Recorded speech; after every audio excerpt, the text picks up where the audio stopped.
Assalamualaikum warahmatullahi wabarakatuh. Bismillahirrahmanirrahim. Alhamdulillahil qail nun wal qalami wa ma yasturun ma anta bi ni'mati rabbika bimajnun amma ba'du. Alhamdulillah wa syukrillah. Mari kita lanjutkan kajian kitab Iqadul Himam ini, dan insyaallah pada kali ini kita akan mendefinisikan atau penjelasan tentang definisi tasawuf. Maka itu mohon diperhatikan bacaan demi bacaan yang akan saya bacakan di hadapan saudara-saudara semua.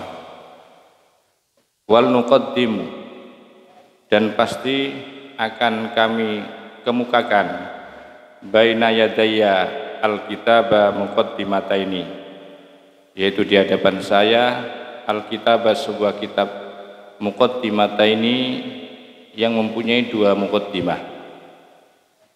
Bahwa di dalam kitab Iqadul Himam ini ada dua muqaddimah. Apa yang dimaksudkan dua muqaddimah? Menjelaskan tentang apa di situ?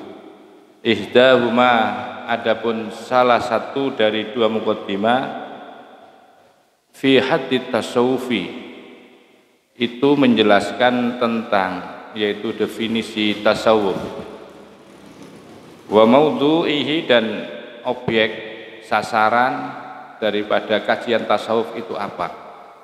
Maka nanti itu akan dijelaskan satu persatu, dan ini ada di muqaddimah yang disebut dengan muqaddimatul awal, serta wa wadhi'ihi, akan menjelaskan siapa orang yang pertama kali sebagai pencetus terhadap ajaran tasawuf ini.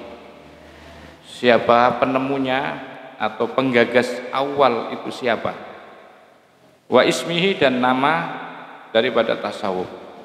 Nama tasawuf itu diambilkan dari apa? Dari kata apa? Sehingga muncul atau istilah itu menjadi kata tasawuf. Apakah tasawuf itu berasal dari kata sufah yang disebut dengan ahli sufah, itu yaitu orang-orang yang tidak punya rumah, yang tinggalnya di Masjid Madinah, yang mana mereka itu adalah para sahabat Nabi yang fakir, yang miskin seluruhnya. Mereka tinggal di Masjid Madinah. Orang-orang itu disebut dengan ahli sufah atau sauf, sauf itu artinya wol, bulu domba. Apakah diambilkan dari kata-kata itu istilah nama, yaitu tasawuf? Maka nanti kita akan kaji asal usul kata itu. Wa istimdadihi, serta dalil yang dijadikan landasan dalam kajian atau dalam ilmu tasawuf itu. Adakah dalil di dalam Al-Quran atau hadis daripada Rasulullah SAW, dalil-dalil yang terkait dengan ajaran sufi atau ajaran tasawuf ini. Wa hukmi syari'i fihi, dan hukum menjalankan tasawuf itu apa? Hukum-hukum melakukan atau melaksanakan atau menjalani tasawuf itu bagaimana? Syariah memberikan hukum terhadap hukum daripada ilmu tasawuf itu sendiri.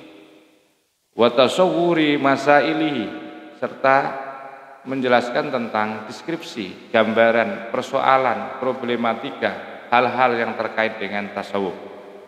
Wa fadilatihi, dan keutamaan, keistimewaan daripada tasawuf. Wa nisbatihi, dan nisbat atau termasuk golongan ilmu apa tasawuf itu. Atau bisa kita maknai wa nisbatihi itu, adakah ilmu tasawuf itu keterkaitan dengan ilmu yang lain, atau apa hubungan tasawuf dengan ilmu-ilmu yang lain. Satu misal dengan ilmu syariah, apakah ada hubungannya tasawuf dengan ilmu syariah, dengan ilmu katakanlah seperti ilmu tafsir, ilmu etika, itu nanti akan dijelaskan sedetail mungkin yang terkait dengan keterkaitannya antara tasawuf sebagai ilmu dengan ilmu-ilmu yang lain. Wasamrotihi, dan buah daripada tasawuf. Apa buah yang akan dipetik dari orang-orang yang melakukan memilih jalan sufi itu sendiri? Itu semua akan dibahas di dalam bab yang pertama. Maka itu mari kita simak kajian tentang tasawuf itu. Wal muqaddimatus saniyatu, sedangkan muqaddimah yang kedua itu menjelaskan tentang fi tarjamatis syaihi wa dzikri mahasinihi, yaitu menjelaskan tentang biografi, ya, sejarah singkat daripada syekh atau guru yang mengarang kitab ini, baik pengarang kitab yaitu Hikam Matan Al-Hikam yaitu Ibnu Athaillah As-Sakandari, maupun pensyarah daripada kitab Hikam ini, dalam hal ini adalah Ibnu Ajibah. Itu akan diriwayatkan, akan dikhabarkan, akan diceritakan tentang biografi masing-masing dari guru-guru yang saya sebutkan tadi. Wa dzikri mahasini, serta menjelaskan tentang kebaikan-kebaikan daripada syekh, terutama dalam hal ini yaitu kitab Al-Hikam yang menjadi milik daripada Ibnu Athaillah As-Sakandari.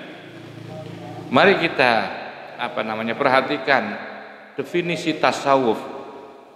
Amma hadduhu, maka adapun definisi tasawuf, ya, waqala, maka dawuh siapa Al-Junaidu, yaitu Syekh Al-Imam Junaid Al-Baghdadi.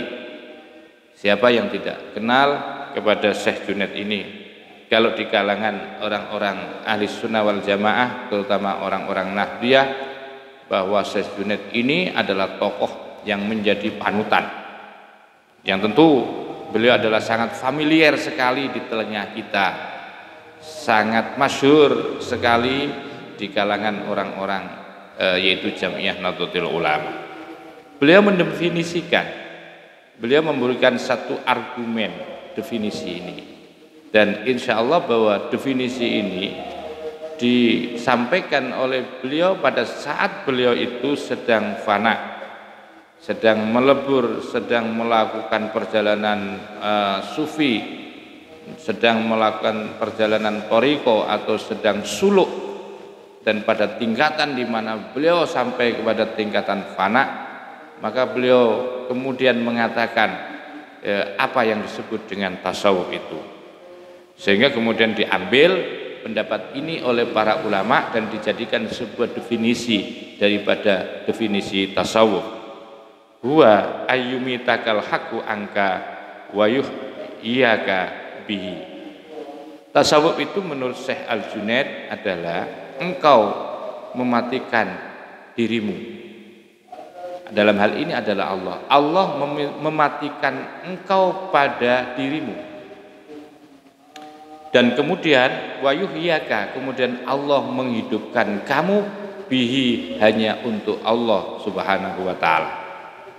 Apa yang dimaksudkan atau pengertian daripada mematikan di sini?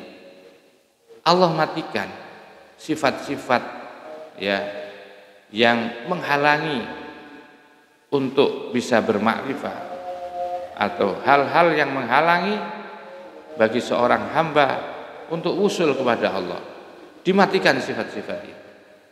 Kesombongannya dimatikan oleh Allah, hubud dunyanya dihilangkan oleh Allah, karena hal-hal itu bisa yaitu menghalangi untuk bermakrifat kepada Allah, karena hal itu bisa mematikan jiwa seseorang untuk bermakrifah kepada Allah Subhanahu wa taala.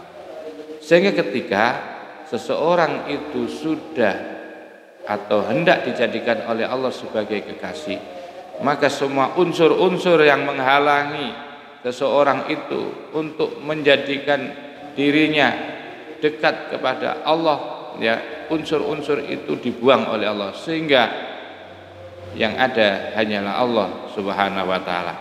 Itu yang dimaksudkan bahwa Allah akan mematikan pada dirimu dari sifat-sifat yang bisa menghalangi, yang menjadi tembok, ya, tembok tebal yang menghalangi hubungan Anda atau wusul Anda atau makrifah Anda dengan Allah Subhanahu wa taala. Kemudian oleh Allah dihidupkan di hatinya selalu hanya cinta dan bermakrifah kepada Allah Subhanahu wa taala. Itulah tasawuf dalam pengertian sebagaimana yang didefinisikan oleh Syekh Al-Junaid.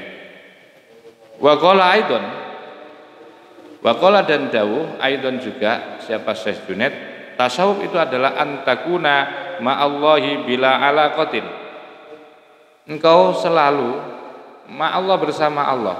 Di mana Anda berada, di mana Anda berposisi, entah Anda bersama orang, entah Anda di dalam kesendirian, entah Anda ada di suasana ramai, atau Anda sedang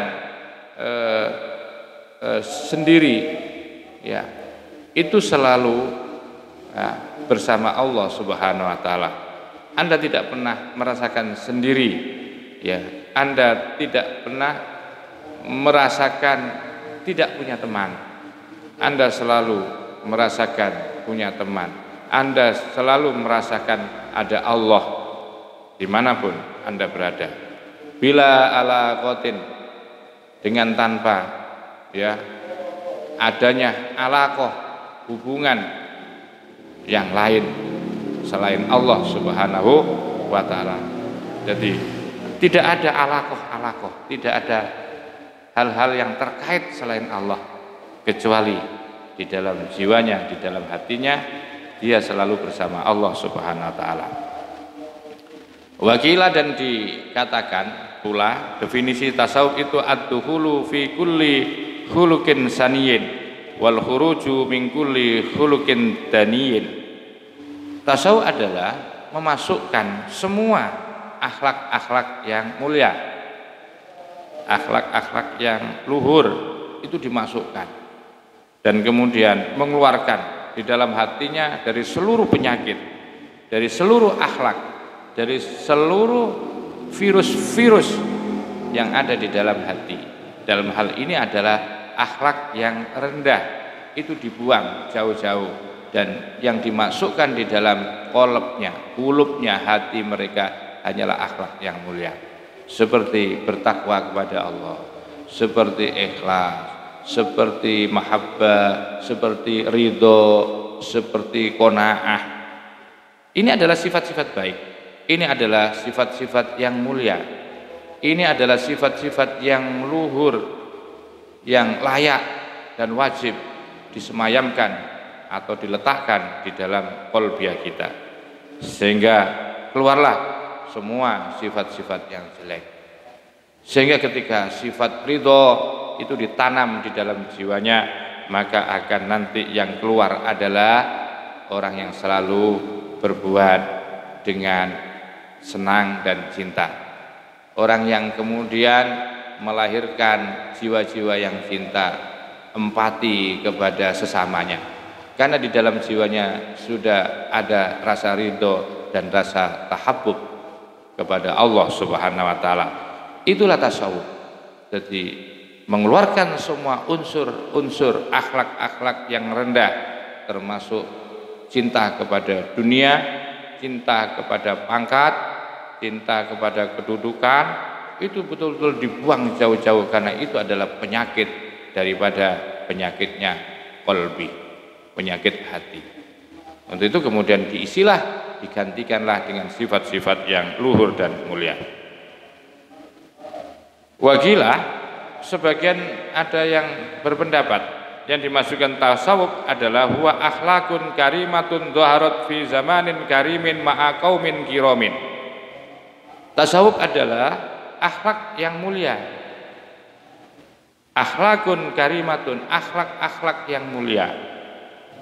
Dan akhlak-akhlak yang mulia itu dhaharat, muncul, lahir, ya, di permukaan atau muncul fi zamanin karimin, di dekade, di masa yang mulia. Memang dekade atau yang disebut zaman ini memang selalu berkembang. Ada dekade di mana umat Islam itu mencapai the golden age, yaitu masa keemasan. Dan biasanya atau kita tahu semua bahwa masa keemasan Islam ini tentu di saat hidup di zamannya Rasulullah SAW. Masa keemasannya disitulah masa keemasan Islam. Karena hidup bersama dengan orang yang mulia, komunitas yang mulia-mulia pula. Itulah juga makna daripada tasawuf. Jadi tasawuf adalah akhlak yang mulia yang muncul di zaman yang mulia dan berada di dalam komunitasnya atau masyarakat yang mulia-mulia ini. Kita ambil sampelnya, yaitu pada saat hidupnya Nabi Muhammad SAW bersama para sahabat-sahabatnya. Itu menjadi puncak tasawuf yang luar biasa.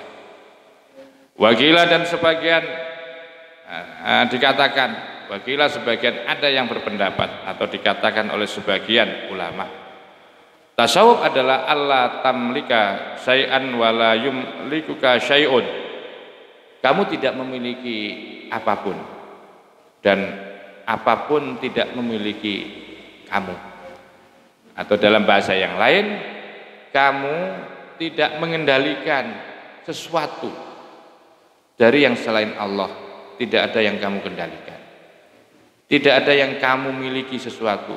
Begitu juga sesuatu itu tidak mengendalikan atau memiliki pada dirimu atau pada hatimu. Ini yang dimaksud juga tasawuf, definisinya seperti itu. Jadi seseorang yang tasawuf itu jelas tidak memiliki apapun. Dan dia juga tidak dimiliki oleh siapapun. Dalam hal ini tidak dimiliki oleh harta benda. Dia tidak dikendalikan oleh harta benda. Karena apa? Karena bukan orang sufi bahwa harta benda itu adalah sesuatu yang harus diletakkan pada tempatnya. Orang sufi itu tidak pernah meletakkan harta benda itu ada di dalam kolbianya. Beliau letakkan dunia itu di tangannya, di genggamannya. Karena itu doa mereka selalu Allahumma ja'alid dunya fi aidina. Ya Allah, jadikan dunia ini ada di tangan kami. Wala taj'al ha fi qulubina. Jangan engkau jadikan dunia itu ada di dalam hati kami. Karena kalau diletakkan di hati ini sangat berbahaya. Bisa-bisa seseorang itu ketika dunia diletakkan di dalam hati, dia akan diatur oleh dunia. Dia akan diatur oleh dunia. Orang sufi melepaskan jiwanya, hatinya dari rasa memiliki kepada dunia. Untuk itu buat orang-orang sufi bahwa dunia itu ibaratnya seperti adalah sampah. Dia tidak pernah iman. Dunia itu siapapun orang yang meminta akan selalu beliau berikan. Karena beliau adalah orang yang sangat paham terhadap kelicikan dan kemunafikan daripada dunia yang selalu membuat mata kita selalu membuat mata kita itu kelilipan dunia itu. Maka itu orang sufi itu tidak ada satupun orang yang sufi itu bakhil. Karena dunia tidak diletakkan di hati, diletakkan di tangan. Kalau sudah di tangan, selalu siapa yang membutuhkan, ada orang membutuhkan, ada orang meminta, terus diberikan oleh beliau-beliau. Bukan berarti orang sufi itu harus miskin, tidak. Bukan berarti bahwa orang sufi itu harus fakir, tidak, atau tidak boleh kaya, tidak. Kaya silahkan, ya silahkan, bukan larangan. Tidak ada larangan bagi seorang muslim untuk banyak hartanya. Tidak ada larangan. Silakan Anda kaya, Anda banyak harta, silakan. Yang penting bahwa harta yang Anda miliki jangan sampai disimpan di dalam hati. Sebab kalau sudah disimpan di dalam hati, itu sulit untuk menjadi keluar harta yang kita miliki. Sehingga jiwa Anda tidak lagi dikendalikan oleh harta benda. Begitu juga tidak ada satupun harta benda yang berusaha menyandera kita. Yang berkuasa adalah kita. Maka disitulah kemerdekaan seorang sufi, ya, kemerdekaan seorang manusia itu adalah ketika dia tidak mengendalikan lagi, tidak merasa memiliki di dalam hatinya terhadap harta benda, dan dia juga tidak dikendalikan lagi oleh harta benda. Barulah seseorang itu dianggap orang yang merdeka dalam hidupnya. Siapa itu akan bisa dicapai kecuali oleh seorang yang memang melakukan atau menjalani tasawuf menuju kepada ma'rifah kepada Allah Subhanahu wa ta'ala. Wakilah sebagian ulama sufi mendefinisikan tentang tasawuf itu apa? Tasawuf adalah istirsalun nafsi ma'allahi ala ma yuridu. Jadi membuang jauh-jauh nafsu ketika bersama Allah, merontokkan egosentris, merontokkan kesombongan, keangkuhan ketika bersama Allah, dan ia merelakan dan dia mengikuti apa yang menjadi keinginan Allah Subhanahu wa taala. Jadi tidak memburu, tidak, katanya orang Jawa itu tidak gegek berpegang pada nafsunya, keinginannya, tidak, tetapi